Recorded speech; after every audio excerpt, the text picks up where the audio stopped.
Assalamualaikum warahmatullahi wabarakatuh. Perkenalkan, nama saya Andi Tandri Rabiatul Maharani dengan NIM 225790003 dari Program Studi Perdagangan Internasional. Pada kesempatan kali ini, saya akan memenuhi tugas mata kuliah Pemikiran Ekonomi dan Bisnis.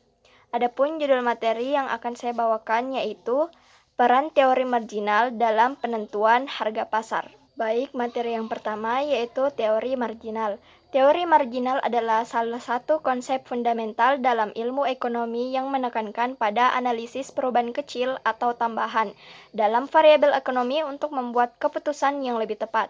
Konsep ini sangat berguna untuk memahami bagaimana individu dan perusahaan membuat keputusan mengenai konsumsi, produksi, dan distribusi sumber daya yang terbatas. Dalam konteks ini, marginal berarti tambahan atau perubahan kecil. Teori marginal dikembangkan pada akhir abad ke-19 oleh para ekonom seperti William Stanley Jevons, Karl Menger, dan lainnya. Mereka memperkenalkan konsep marginal sebagai cara untuk mengatasi masalah yang dihadapi oleh teori nilai tenaga kerja klasik yang tidak dapat menjelaskan nilai barang dengan memuaskan. Teori nilai marginal menggantikan pendekatan klasik ini dengan menekankan pada nilai subjektif yang ditempatkan pada konsumen pada tambahan unit barang atau jasa. Materi selanjutnya yaitu konsep dasar teori marginal. Ada dua, yang pertama marginal utility dan marginal cost.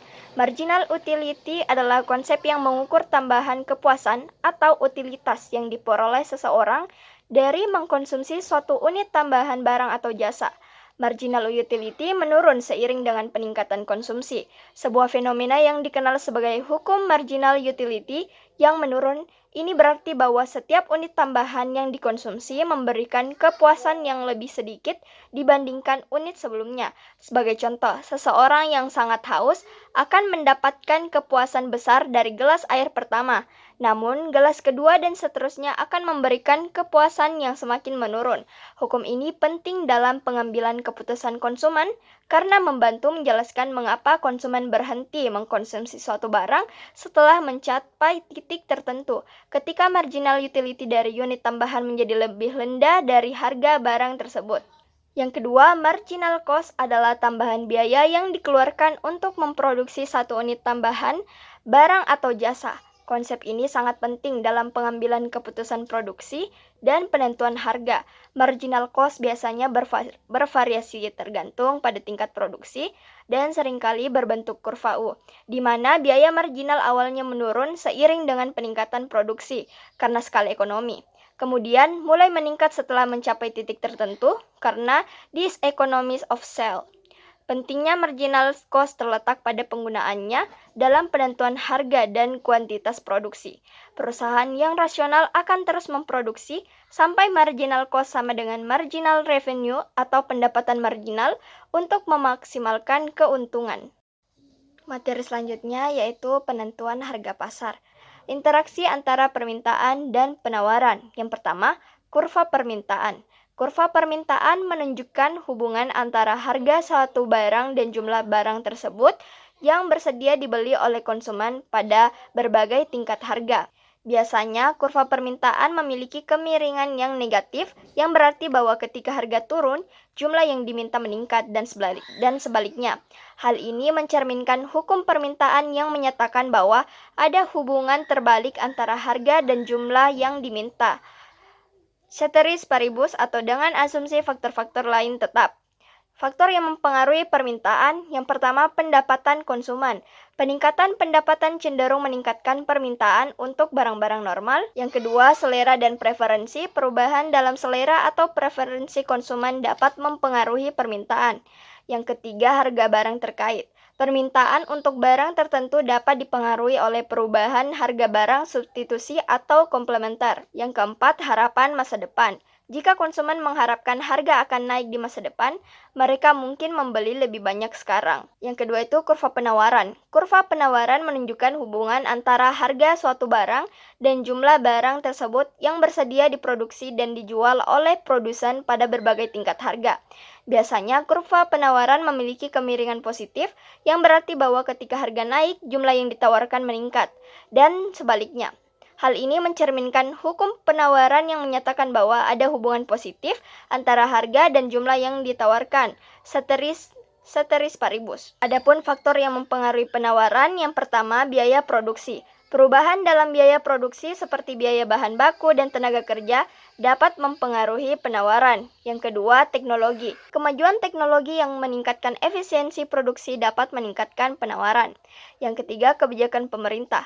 Pajak, subsidi, dan regulasi dapat mempengaruhi biaya dan insentif untuk produksi. Yang keempat, harapan masa depan. Jika produsen mengharapkan harga akan naik di masa depan, mereka mungkin menahan sebagian produksi saat ini. Materi selanjutnya yaitu peran marginal utility dan marginal cost. Marginal utility dalam penentuan harga. Marginal utility adalah tambahan kepuasan yang diperoleh dari mengkonsumsi satu unit tambahan barang atau jasa. Konsumen akan terus membeli barang atau jasa sampai marginal utility dari unit tambahan sama dengan harga yang dibayarkan. Dengan kata lain, konsumen akan membeli sampai MU sama dengan P, di mana MU adalah marginal utility dan P adalah harga barang. Hukum marginal utility yang menurun. Konsumen mendapatkan kepuasan yang semakin berkurang dari setiap unit tambahan yang dikonsumsi. Oleh karena itu, mereka hanya akan bersedia membayar harga yang lebih tinggi untuk unit awal dan harga yang lebih rendah untuk unit tambahan. Marginal cost dalam penentuan harga. Marginal cost adalah tambahan biaya yang dikeluarkan untuk memproduksi satu unit tambahan barang atau jasa. Produsen akan terus memproduksi barang atau jasa sampai marginal cost dari unit tambahan sama dengan harga pasar. Dengan kata lain, produsen akan memproduksi sampai MC sama dengan P, di mana MC adalah marginal cost dan P adalah harga barang. Kurva marginal cost pada umumnya kurva MC berbentuk U, di mana biaya marginal awalnya menurun karena skala ekonomi, kemudian mulai meningkat setelah titik tertentu karena diseconomies of scale.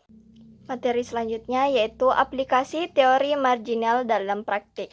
Teori marginal memiliki aplikasi luas dalam berbagai aspek ekonomi, mulai dari penetapan harga produk oleh perusahaan hingga kebijakan pemerintah yang mempengaruhi pasar. Yang pertama itu penetapan harga produk oleh perusahaan. Perusahaan menggunakan analisis marginal untuk menentukan harga produk mereka. Proses ini melibatkan beberapa langkah utama. Yang pertama, analisis marginal cost. Marginal cost adalah biaya tambahan yang dikeluarkan untuk memproduksi satu unit tambahan barang atau jasa. Ini adalah salah satu faktor utama yang dipertimbangkan perusahaan dalam menentukan harga produk. Identifikasi biaya marginal. Perusahaan perlu menghitung biaya marginal dengan akurat. Ini termasuk biaya bahan baku, tenaga kerja, overhead variabel, dan biaya lainnya yang bervariasi dengan tingkat produksi. Skala ekonomi. Pada awalnya, perusahaan mungkin mengalami skala ekonomi di mana biaya marginal menurun seiring peningkatan produksi. Namun setelah titik tertentu, perusahaan mungkin menghadapi diseconomies of scale di mana biaya marginal mulai meningkat. Yang kedua, analisis marginal revenue. Marginal revenue adalah tambahan pendapatan yang diperoleh dari menjual satu unit tambahan barang atau jasa. Untuk memaksimalkan keuntungan perusahaan, perlu membandingkan MR dengan MC. Poin pertamanya yaitu identifikasi pendapatan marginal. Perusahaan harus menghitung pendapatan marginal yang dihasilkan dari penjualan tambahan. Ini melibatkan analisis pasar dan pemahaman tentang bagaimana perubahan harga dapat mempengaruhi penjualan. Yang kedua, keseimbangan MR dan MC. Prinsip dasar dalam menetapkan harga adalah bahwa perusahaan akan terus memproduksi dan menjual produk hingga MR sama dengan MC. Pada titik ini, keuntungan total maksimum dicapai karena biaya tambahan untuk memproduksi satu unit lebih kecil atau sama dengan pendapatan yang diperoleh dari unit tersebut. Dan yang ketiga yaitu penentuan harga optimal. Setelah menganalisis MC dan MR, perusahaan dapat menetapkan harga yang optimal untuk produk mereka. Poin pertama yaitu harga jual. Harga jual optimal adalah harga di mana perusahaan dapat menutupi biaya marginal dan memperoleh keuntungan maksimal. Ini melibatkan strategi harga yang mempertimbangkan elastisitas permintaan. Yang kedua, elastisitas permintaan. Pemahaman tentang elastisitas permintaan adalah penting. Jika permintaan elastis, penurunan harga dapat meningkatkan total pendapatan. Sebaliknya, jika permintaan inelastis, perusahaan mungkin menaikkan harga untuk meningkatkan pendapatan. Selanjutnya, kebijakan pemerintah. Pemerintah seringkali menggunakan konsep marginal untuk merumuskan kebijakan ekonomi yang mempengaruhi pasar. Kebijakan ini dapat mencapai subsidi, pajak, dan regulasi lainnya yang semuanya memiliki dampak marginal pada pasar.